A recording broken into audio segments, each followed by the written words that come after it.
ಅವತ್ತಿಡೀ ಹಿಮವಂತ್ ಮತ್ತು ಪ್ರಾರ್ಥನಾ ಮಠದಲ್ಲೇ ಕಳೆದರು. ಮೊದಲ ಸಲ ಕತ್ತಲಲ್ಲಿ ಸ್ಪಷ್ಟವಾಗಿ ನೋಡಿರದಿದ್ದ ಮಠವನ್ನು ಈ ಬಾರಿ ಅಂಗುಳಂಗುಳವೂ ಬಿಡದೆ ನೋಡಿ ಬಂದರು. ಹಿತ್ತಿಲಿನ ತೋಪಿನಲ್ಲಿ 2 ಹೂತ ಮಾವಿನ ಮರದ ಟೊಂಗೆಗಳ ಮೇಲೆ ಇದಿರು ಬದಿರಾಗಿ ಕುಳಿತು ಮನಸ್ಸು ಹಗುರಾಗುವಂತೆ ಹರವಿದರು. ಅಜ್ಜಯ್ಯ ಖುದ್ದಾಗಿ ಒಂದು ಮಧ್ಯಾಹ್ನದ ಪ್ರಸಾದಕ್ಕೆ ಕೂಗಿ ಕರೆಯುವ ತನಕ ತಾವು ಬೆಳಗಿನಿಂದ ಏನೂ ತಿಂದಿಲ್ಲವೆಂಬುದು ಅವರಿಗೆ ನೆನಪೇ ಆಗಿರಲಿಲ್ಲ. ಮನಸ್ಸುಗಳು ಹಿಂದೆಂದಿಗಿಂತಲೂ ಪ್ರಫುಲ್ಲವಾಗಿದ್ದವು. ಆದರೆ ಅವರು ಹಿಂದೆಂದಿಗಿಂತಲೂ ಅವತ್ತು ದುಗುಡಗೊಂಡಿದ್ದರು. ಸಾಯಂಕಾಲವಾದಂತೆಲ್ಲ ಪ್ರಾರ್ಥನಾಳಿಗೆ ಮಾತಿಗೆ ಮುಂಚೆ ಕಣ್ತುಂಬಿ ಬರತೊಡಗಿದ್ದವು. ಆ ವಿಷಯ ಪ್ರಸ್ತಾಪವಾಗದಿದ್ದರೂ ನಾಳೆ ಮುಂಜಾನೆ ಹೊತ್ತಿಗೆ ಅವಳು ದಾವಣಗೆರೆಗೆ ಹೊರಡಬೇಕು, ಹಿಮವಂತನಿಂದ ತಾತ್ಕಾಲಿಕವಾಗಿಯಾದರೂ ದೂರವಾಗಬೇಕು ಎಂಬ ಭಾವನೆಯೇ ಪ್ರಾರ್ಥನಾಳನ್ನು ಕದಲಿಸಿ ಹಾಕುತ್ತಿತ್ತು. ಇಳಿ ಸಂಜೆಯ ಹೊತ್ತಿಗೆ ಮಾವಿನ ಮರದ ಬಡ್ಡೆಗೆ ಆತು ಕುಳಿತಿದ್ದ ಹಿಮವಂತನ ಮಡಿಲಲ್ಲಿ ತಲೆ ಇಟ್ಟು ಮಲಗಿದವಳು ದುಃಖವನ್ನೇನು ಅದುಮಿಕೊಳ್ಳಲಾಗದೆ ಬಿಕ್ಕಿ ಬಿಕ್ಕಿ ಅತ್ತು ಬಿಟ್ಟಳು. ಅವನ ಎದೆ, ಕೆನ್ನೆ, ಕಣ್ಣು, ಹಣೆ, ಭುಜಗಳನ್ನು ನೆವರಿಸಿ ಮಾತಿಗೊಮ್ಮೆ ಅವನ ಕೆನ್ನೆಗಳನ್ನು ಚುಂಬಿಸುತ್ತಾ ಕತ್ತಲಾಗುವ ತನಕ ಅವಳು ಹಿಮವಂತನನ್ನು ಕೇಳಿದ್ದು ಒಂದೇ ಪ್ರಶ್ನೆ: ದಾವಣಗೆರೆಗೆ ನೀನು ಬಂದು ಬಿಡಲಾರೆಯಾ ಹಿಮು?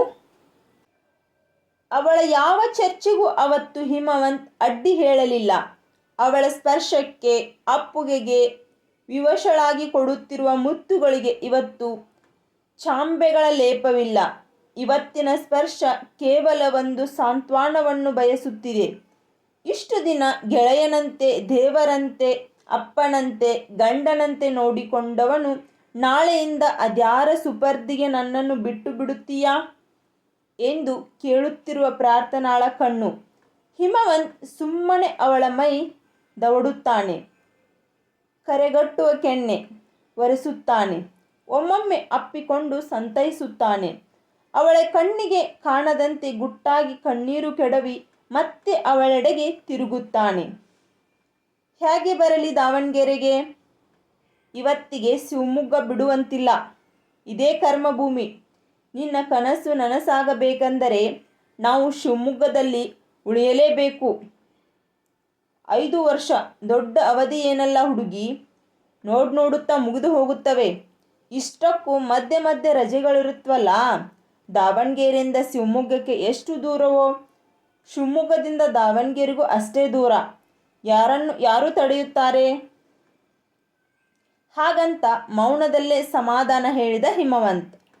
ಡಾಕ್ಟರೇಟಿಯ ಮೊದಲ ಪರೀಕ್ಷೆ ಮುಗಿಸಿದ ದಿನ ಮತ್ತೆ ತಾವಿಬ್ಬರು ಇದೇ ಗವಿಮಠದ ಗದ್ದುಗೆಗೆ ಬಂದು ಹೀಗೆ ಮಾವಿನ ಮರದ ಬಡ್ಡೆಗೆ ಆತು ಕುಳಿತು ಮಾತು ಹಂಚಿಕೊಳ್ಳಬೇಕು ಎಂದು ತೀರ್ಮಾನಿಸಿದರು.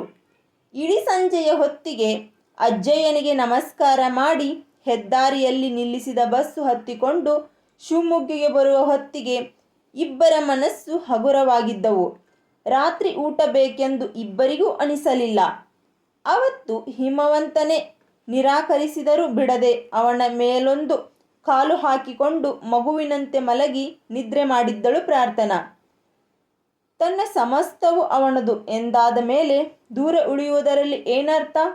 ಬೆಳಗಿನ ಜಾವ ಅವಳಿಗೆ ಎಚ್ಚರವಾದಾಗ ಹಿಮವಂತ್ ಅದೇಕೋ ಸೂರ್ಯನೇ ದಿಟ್ಟಿಸುತ್ತಾ ವಿಶಾಲವಾಗಿ ಕಣ್ಣು ಬಿಟ್ಟುಕೊಂಡು ಅಂಗಾತ ಮಲಗಿದ್ದ. ಅವನು ರಾತ್ರಿ ಇಡೀ ಮಲಗಿದವನಂತೆ ಕಾಣಲಿಲ್ಲ. ಪ್ರಾರ್ಥನಾಳನ್ನು ಹೊರಡಿಸಿಕೊಂಡು ಸಣ್ಣದಿಷ್ಟು ಲಗೇಜಿನ ಸಮೇತ ದಾವಣಗೆರೆಗೆ ಪ್ರಯಾಣ ಹೊರಟಾಗಲೂ ಅವನಲ್ಲಿ ಮಾತುಗಳಿರಲಿಲ್ಲ.